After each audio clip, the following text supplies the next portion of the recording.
প্রকৃতি ও জীবন অনুষ্ঠানে আপনাদের সবাইকে স্বাগতম। বাংলাদেশের জীববৈচিত্র্য, প্রকৃতি ও পরিবেশের নানা বিষয় নিয়ে আমাদের এই অনুষ্ঠান প্রকৃতি ও জীবন।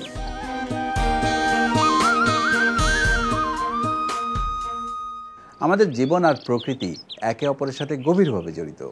এর গাছপালা ও প্রাণী আমাদের সাথে এদের সম্পর্ক, সচেতনতা ও করণীয় তুলে ধরতেই এই অনুষ্ঠান।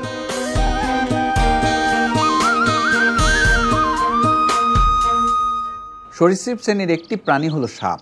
সাপের কথা শুনলেই ভয়ে গা শিউরে ওঠে। কিন্তু মজার ব্যাপার হলো বেশিরভাগ সাপই বিষধর নয়। নির্বিচারে হত্যা করার ফলে এদের সংখ্যা আগের চেয়ে কমে যাচ্ছে। আমাদের আজকের পর্ব সাপ নিয়ে। এ বিষয়ে আলোচনা করব প্রকৃতি ও জীবন দলের সহযোগী গবেষক মুশফিক আহমেদের সাথে, যিনি বাংলাদেশের সরীসৃপ নিয়ে কাজ করছেন। আমরা বাংলাদেশের সাপ নিয়ে তার কাছ থেকে বিস্তারিত জানব। তবে তার আগে চলুন দেখে আসি পরিবেশ বিজ্ঞানী ডাক্তার আনিসুজ্জামান খান এবং প্রকৃতি ও জীবন দলের সাপ নিয়ে কিছু তথ্য ও চিত্র।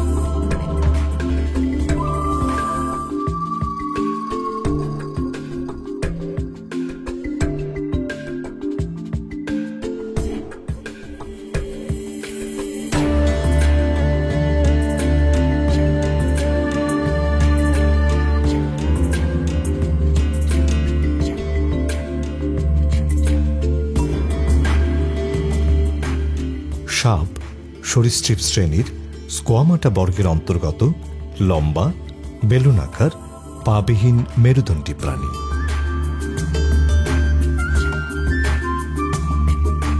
সাপ মাটিতে, পানিতে, গর্তে, গাছে, মরুভূমিতে, পাহাড়ের বিভিন্ন জায়গায় থাকতে পারে। সাপের কান নেই, এরা শুনতে পায় না। সাপের জিহ্বা আগার দিকে দুই ভাগে বিভক্ত এবং অত্যন্ত সংবেদনশীল। এটি শোনার ও দেখার অক্ষমতার অভাব পূরণ করে থাকে।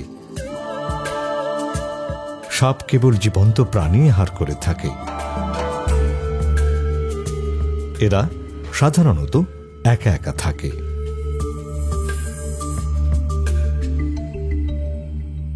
অন্যান্য অনেক সরীসৃপের মতো এরাও খোলস বদলায়।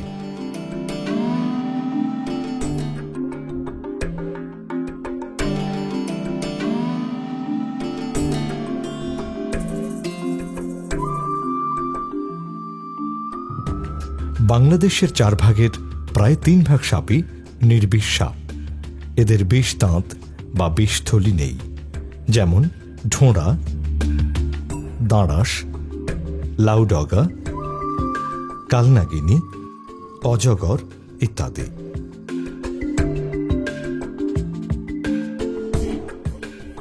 বিষধর সাপের বিষথলি আর 1 বা 2 জোড়া বিষ দাঁত থাকে। গোখরা, শঙ্খিনী, চন্দ্রবোড়া, সবুজ বোড়া এগুলো বিষধর সাপের অন্তর্ভুক্ত। বাংলাদেশের বিষধর সাপগুলোর মধ্যে সবচেয়ে পরিচিত নাম হল গোখরা। গোখরার 2টি প্রজাতি বাংলাদেশে আছে। এছাড়াও শঙ্খিনী এই গোত্রভুক্ত। রাজগোখরা হল বিশ্বের সবচেয়ে বড় বিষধর সাপ। সুন্দরবনেই এদের সংখ্যা সবচেয়ে বেশি। অনেক সময়ই এদের বিশাল বড় খোলসগুলো বনের বিভিন্ন জায়গায় চোখে পড়ে। এছাড়াও সিলেট, চট্টগ্রাম এবং পার্বত্য চট্টগ্রামের বনে দেখা যায়।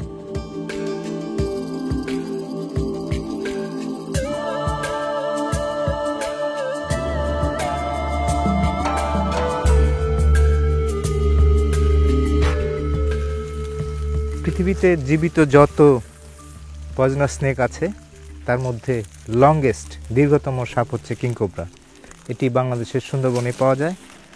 আজকে ফিল্ড ওয়ার্কের সময়ে আমরা কটকা ওয়াইল্ড লাইফ স্যাংচুরি সুন্দরবনে এই খোলসটি পেলাম, যেটি 2-3 দিনের মধ্যে এই খোলস ছেড়েছে এবং এর যে আকার আকৃতি, এটা দেখে মনে হচ্ছে এর জীবিত যে রূপ, এটি বেশ অনেক বড় এবং যখন তারা ফনা তোলে মানুষের বুক সমান, এবং এর বাইট খুবই পয়জনাস। এই সাপে কাটলে বা কামড়ালে তাকে বাঁচানো খুব কষ্ট হয়।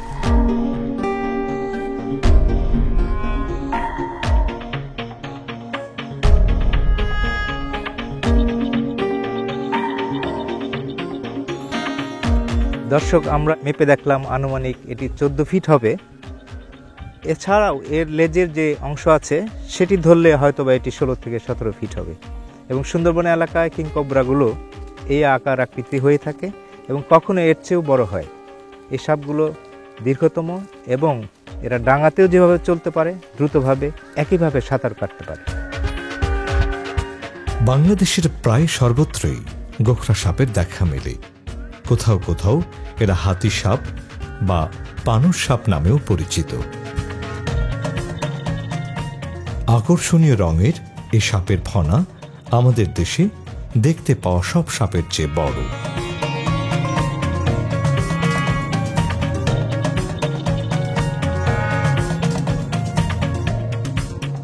এরা দিনের আলোতে ভালো দেখতে পায় না। আমাদের দেশে সবচেয়ে বেশি নিধনের শিকার হওয়া সাপটি হল এই গোখরা।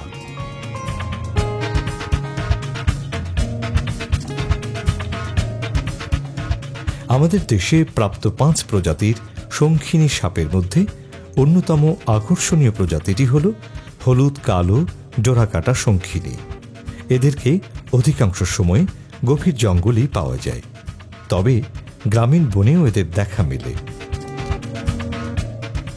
বাংলাদেশে যে কয়েকটি হাতে গোনা বিষধর সাপ আছে, চন্দ্রবোড়া তার একটি। দেহ বাদামি রঙের এবং এর উপরে লম্বা লম্বি 3 সারি বাদামি বা কালো ডিম্বাকৃতির দাগ আছে।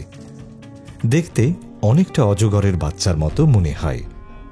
এরা নিশাচর এবং খোলা জায়গায় থাকতে পছন্দ করে। রাজশাহী অঞ্চলে বেশ সহজলভ্য এবং সুন্দরবন ও পার্বত্য চট্টগ্রামেও মাঝে মাঝে দেখা যায়। এরা গর্ভধারণ করে এবং জীবন্ত বাচ্চা প্রসব করে। বাংলাদেশের চট্টগ্রাম এবং পার্বত্য চট্টগ্রামের বনাঞ্চলে বাস করা ছোট, চিকন, খয়েরি রঙের একটি সাপ হল ফণী মনসা। এরা সাধারণত গাছে বাস করে, প্রায়ই খাবার খুঁজতে মাটিতে নেমে আসে। টিকটিকি জাতীয় প্রাণী, পাখি ও তাদের ডিম এদের খাদ্য।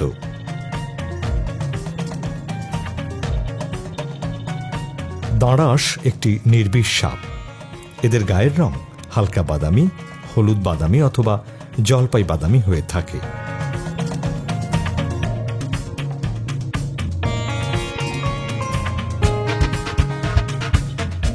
চোখ বড় বড় এবং গলা অপেক্ষাকৃত সরু।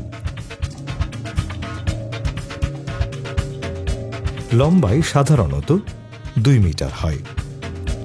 এরা অত্যন্ত উপকারী একটি সাপ, যাদের প্রধান খাবারই হচ্ছে ইঁদুর।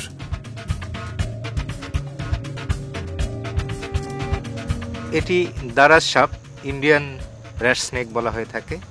বাংলাদেশে গ্রামে গঞ্জে, বিশেষ করে গ্রামের ফসলের মাঠে, বাড়ির আঙিনায় এই সাপগুলো দেখা যায়। এটি নির্বিষ সাপ এবং আকার আকৃতিতে দেখতে অনেকটা গোখরার মতো হলেও এটি ফনা তুলতে পারে না। এই সাপগুলো ফসলের মাঠে অনেক ইঁদুর খেয়ে থাকে এবং তারা একটা নিজস্ব টেরিটরি মেনটেন করে। সেই টেরিটরিতে অন্য কোনো বড় সাপ আসতে পারে না, তাই সেখানে তারা বিষাক্ত সাপগুলোকে তাড়াতে সাহায্য করে। এই সাপটি দেখতে খুবই সুন্দর। গ্রামের প্রাকৃতিক পরিবেশে যে খাদ্য শেকল আছে সেটিতে একটি গুরুত্বপূর্ণ বায়োলজিক্যাল কন্ট্রোলার হিসেবে কাজ করে।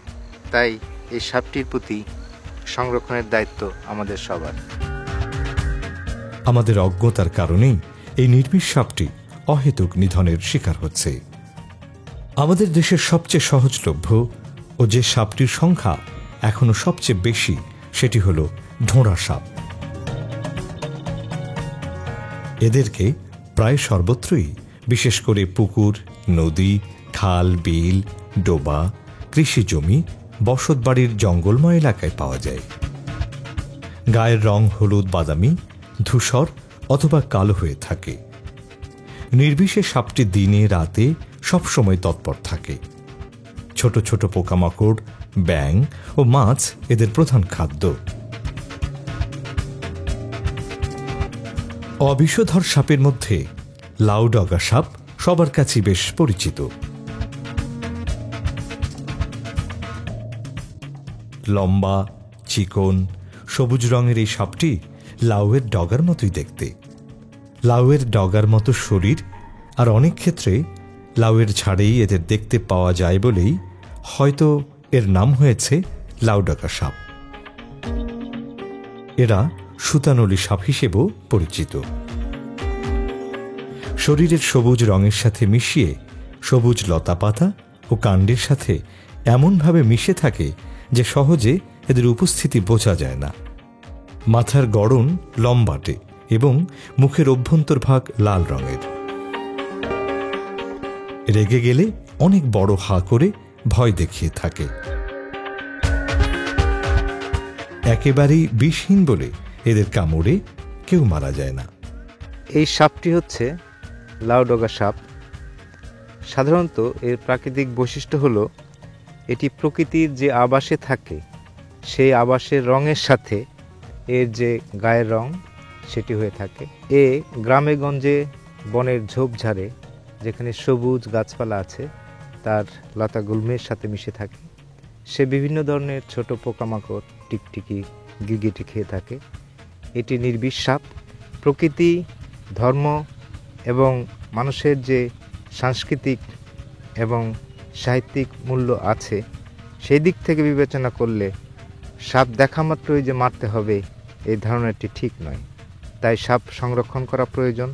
সাপের উপকারিতা, গুরুত্ব বিবেচনা করে সাপের প্রতি সবাই সহনশীল হওয়া উচিত।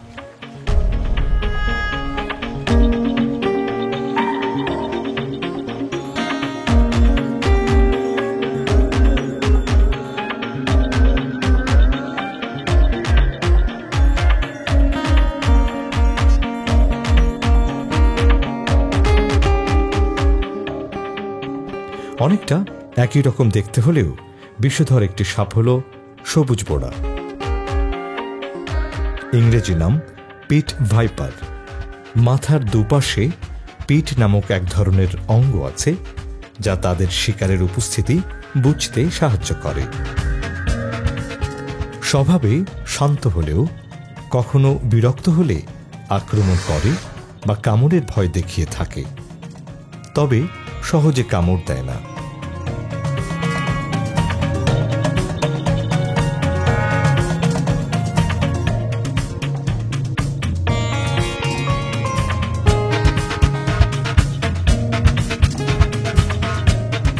কালনাগিনী নামে কালনাগিনী হলেও এটি মোটেও ভয়ঙ্কর কোনো সাপ নয়। অপূর্ব সুন্দর দেখতে এই সাপটির গায়ের রং সবুজাভ হলুদ অথবা হালকা সবুজ।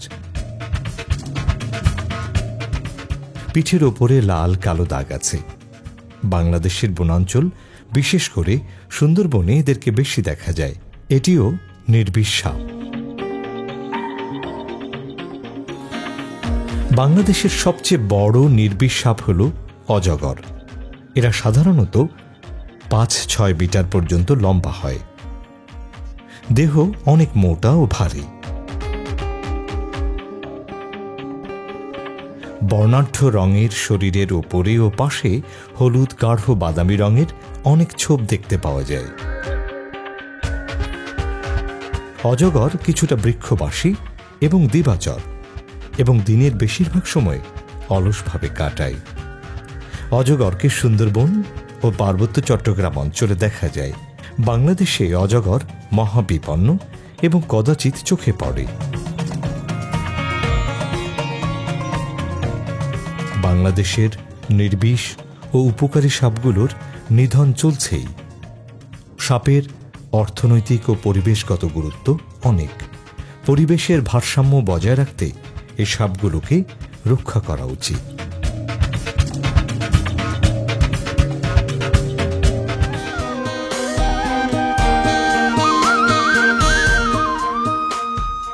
দর্শক মণ্ডলী, আমরা তখন দেখলাম সাপের উপর বিস্তারিত প্রতিবেদন। এ ব্যাপারে কথা বলবো মুশফিক আহমেদের সাথে। মুশফিক, আপনি তো প্রকৃতি ও জীবন দলের সাথে বিভিন্ন জায়গায় গিয়েছেন, বাংলাদেশের বিভিন্ন প্রান্তে। তো তখন ডেফিনেটলি সাপের সম্মুখীন হয়েছেন। তা আমাদের আজকে বাংলাদেশের সাপ নিয়ে কিছু বলুন।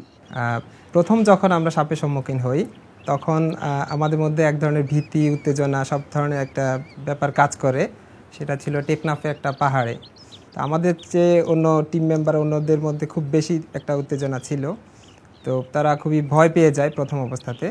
কিন্তু এর পরবর্তীতে যখন আমরা বিভিন্ন সময় সাপের মুখোমুখি হই, তখনকার তাদের মধ্যে যে চেঞ্জ আমি দেখেছি প্রথম অবস্থা থেকে পরের দিকে, আসলে এটা কোয়াইট ডিফারেন্ট। যে তারা সাপকে মানে ভয়ের জায়গা থেকে না দেখে দিন দিন সমীহের জায়গা থেকে দেখছিল। তো আমরা বেশ কিছু বিশুদ্ধ সাপ পেয়েছিলাম এবং নির্বিষ সাপও আমরা অনেকগুলো পেয়েছি। দু ধরনের সাপের অবস্থাই খুব একটা ভালো আমাদের কাছে মনে হলো না। এদের সংখ্যাটা দিন দিন এদের সংখ্যা কমে আসছে। বাংলাদেশে সাপ কেন কমে যাচ্ছে? সাপ কমার মূল যে কারণটা সেটা হচ্ছে যে তাদের বাসস্থানগুলো নষ্ট হয়ে যাচ্ছে। আরেকটা কারণ হচ্ছে অনেক প্রাণীর দেখা যায় যে বাসস্থান নষ্ট হয়ে গেলেও তারা মানুষের এক ধরনের সহমর্মিতা পেয়ে থাকে, কিন্তু সাপ সম্পর্কে মানে অজ্ঞতার কারণে আমি বলবো তাদের প্রতি যে আমরা শত্রুভাবাপন্ন মনোভাব পোষণ করি, সেই দুইটা জিনিসই সাপ ধ্বংসের আসলে মূল কারণ। বাংলাদেশে সাপে কাটার চিকিৎসা নিয়ে যে বিভ্রান্তি আছে তা নিয়ে আপনি আমাদের একটু বলুন। গবেষণায় এসছে প্রতি বছর বাংলাদেশে 6 লক্ষ লোক সাপের কামড়ে আক্রান্ত হয় এবং এর মধ্যে 6,000-এর মতো লোক মারা যাচ্ছে সাপের কামড়ে। তো এই যে মারা যাচ্ছে সেটা কিন্তু সবগুলো যে বিষধর সাপের কামড়ে মারা যাচ্ছে তা কিন্তু না। কথাটা কিন্তু লক্ষণীয় যে নির্বিষ সাপের কামড়েও কিন্তু আমাদের দেশে অনেক লোক মারা যাচ্ছে। গবেষণায় আরও এসছে যে সাপের কামড়ের প্রায় 2 ঘন্টার ভেতরেই যে কোনো ধরনের চিকিৎসা তারা দিয়ে থাকে, কবিরাজ, বৈদ্য এবং লোকাল যে ওঝা আছে। তো সেখানে ভুল চিকিৎসার কারণে একটা বড় একটা অ্যামাউন্ট মারা যাচ্ছে। এটা নিয়ে আসলে আমাদেরকে ভাবতে হবে নতুন করে, কারণ আমাদের দেশে সাপে কাটার যে চিত্র আমরা দেখছি, সারা বিশ্বে আপনি দেখেন 30 লক্ষ লোক আক্রান্ত হচ্ছে, যেখানে 6 লক্ষ লোক বাংলাদেশের। আপনার 5 ভাগের 1 ভাগ কিন্তু বাংলাদেশে, অনেক বড় একটা সংখ্যা। শুধু বিষ উৎপন্ন করার জন্য যদি সাপের খামার করি তাহলে কি সেটা কি করা সম্ভব নয়? সেটা সম্ভব হতে পারে হয়তো, কিন্তু আপনার ইমপ্লিমেন্টেশনটা এখানে জরুরি। প্রকৃতিতে সাপের ভূমিকা কি এবং প্রকৃতির থেকে সাপ হারিয়ে গেলে কি হবে? কোনো একটা ইকোসিস্টেমের অন্যতম একটা কম্পোনেন্ট হচ্ছে কিন্তু সাপ। আপনার যদি বিভিন্ন ফসলি জমির দিকে লক্ষ্য করেন, সেখানে একটা উপদ্রব হচ্ছে ইঁদুরের উপদ্রব। তো এই ক্ষেত্রে সাপ একটা ভীষণ ধরনের উপকারী ভূমিকা পালন করে ইঁদুর নিয়ন্ত্রণে। এছাড়া সাপ খেকো সাপ যেগুলো, সেগুলো কিন্তু অন্য সাপ খেয়ে একটা ব্যালেন্স করছে। আর আমরা যতদূর জানি ইঁদুরের গর্তেই সাপ থাকে। হ্যাঁ, ওই রকম হয়ে থাকে। ইঁদুর গর্ত থেকে বেরিয়ে গেলে সাপ অনেক ক্ষেত্রে ওই তার বাসাটা দখল করে থাকে। তো ইঁদুর তো আর সাপের কাছে যাবে না তার খাদ্য হওয়ার জন্য। তো এই ক্ষেত্রে সাপের ভূমিকা অনেক বেশি। আর সাপ অন্যান্য যে ব্যাং জাতীয় প্রাণী, অন্যান্য সরীসৃপ, তারপরে পাখি খেয়ে নেচারের যে ব্যালেন্স রাখে, সেটা সাপ এই ক্ষেত্রে অন্যতম ভূমিকা পালন করছে। আমরা সাপকে সংরক্ষণ করার জন্য কি করতে পারি? আসলে মূল যে জায়গা সেটা হচ্ছে বাংলাদেশ সাপ ধ্বংসের অন্যতম কারণ হচ্ছে, আমি আগে বলেছি, হ্যাবিটেট লস এবং যে পিপলের যে অ্যাওয়ারনেস নাই সাপ সম্বন্ধে, যে একটা শত্রু ভাবাপন্ন মনোভাব। কারণ আপনি একটা জিনিস দেখবেন যে মরা সাপ মেরেও মানুষ অনেক সময় উল্লাস প্রকাশ করে। এটা আমাদের জানি না কেন, এটা ইনেট একটা বিহেভিয়ার আমাদের। তার মানে আমাদের অ্যাওয়ারনেস তৈরি করতে হবে। অবশ্যই প্রথম হচ্ছে যে সাপের উপকারী ভূমিকাটুকু আমাদেরকে জানতে হবে এবং বিভিন্ন জায়গায় সাপের যে হ্যাবিটেট নষ্ট হয়ে যাচ্ছে সেই হ্যাবিটেটগুলো ফিরিয়ে দিতে হবে।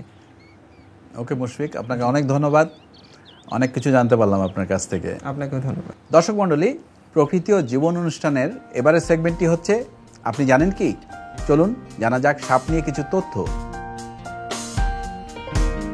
আপনি জানেন কি? বাংলাদেশের প্রায় 4/3 সাপের বিষ নেই। অধিকাংশ সাপ ডিম পারলেও কিছু কিছু সাপ বাচ্চা প্রসব করে, যেমন লাউডগা, চন্দ্রবোড়া ইত্যাদি। পৃথিবীর সবচেয়ে বড় বিষধর সাপ রাজগোখরা বাংলাদেশের সুন্দরবনে পাওয়া যায়। সব সামুদ্রিক সাপই বিষধর প্রজাতির। সাপের বিষ থেকেই অ্যান্টিভেনম তৈরি হয়। বেশিরভাগ সাপই তাদের ডিমে তা দেয় না। জেনেটিক্যাল সমস্যার কারণে 2 মাথাওয়ালা সাপ কখনো কখনো দেখা গেলেও প্রাপ্তবয়স্ক হওয়ার পরে এরা মারা যায়। আমাদের এবারের সেগমেন্টটি হচ্ছে কুইজ। গত পর্বের কুইজটি ছিল কোন জাতীয় গাছ দিয়ে বাংলাদেশে প্রথম মনোকালচার বন শুরু হয়েছিল। সঠিক উত্তরটি হলো সেগুন। অনেকেই সঠিক উত্তর দিতে পেরেছেন, তবে লটারির মাধ্যমে নির্বাচিত সঠিক উত্তরদাতা হচ্ছেন MH মোহাম্মদ হানিফ, ছাত্র, নোয়াখালী সরকারি কলেজ, নোয়াখালী। অভিনন্দন আপনাকে। আই পোস্টের মাধ্যমে আপনার ঠিকানায় পৌঁছে যাবে আকর্ষণীয় গিফট। এবারে জানিয়ে দিচ্ছি আজকের কুইজ। আমাদের আজকের কুইজ হচ্ছে পৃথিবীর সবচেয়ে দীর্ঘতম সাপ কোনটি? A. Anaconda, B. বাংলাদেশের গোলবাহার বা রেটিকুলেটেড পাইথন। সঠিক উত্তর জানিয়ে বৃহস্পতিবার বিকেল 5টার মধ্যে আমাদেরকে SMS করুন। SMS পাঠাতে আপনার মোবাইলের মেসেজ অপশনে গিয়ে টাইপ করুন POJ স্পেস A অথবা B স্পেস আপনার নাম, ঠিকানা ও পেশা, এবং যে কোনো মোবাইল থেকে পাঠিয়ে দিন 6161 নম্বরে। মনে রাখবেন, যে কোনো 3টি পর্বে কেউ যদি বিজয়ী হতে পারেন, তিনি পাবেন প্রকৃতি ও জীবন দলের সাথে 5 দিনের প্রকৃতি পর্যবেক্ষণের সুযোগ। এছাড়াও বাংলাদেশের জীববৈচিত্র্য ও পরিবেশ সংক্রান্ত গুরুত্বপূর্ণ কোনো বিষয়ের চিত্র ধারণের জন্য বা অনুষ্ঠান সম্পর্কিত মতামত জানাতে চিঠি লিখুন। প্রযোজক প্রকৃতি ও জীবন, GPO বক্স নম্বর 964, অথবা ইমেইল করুন prokriti-ojibon@gmail.com এই ঠিকানায়।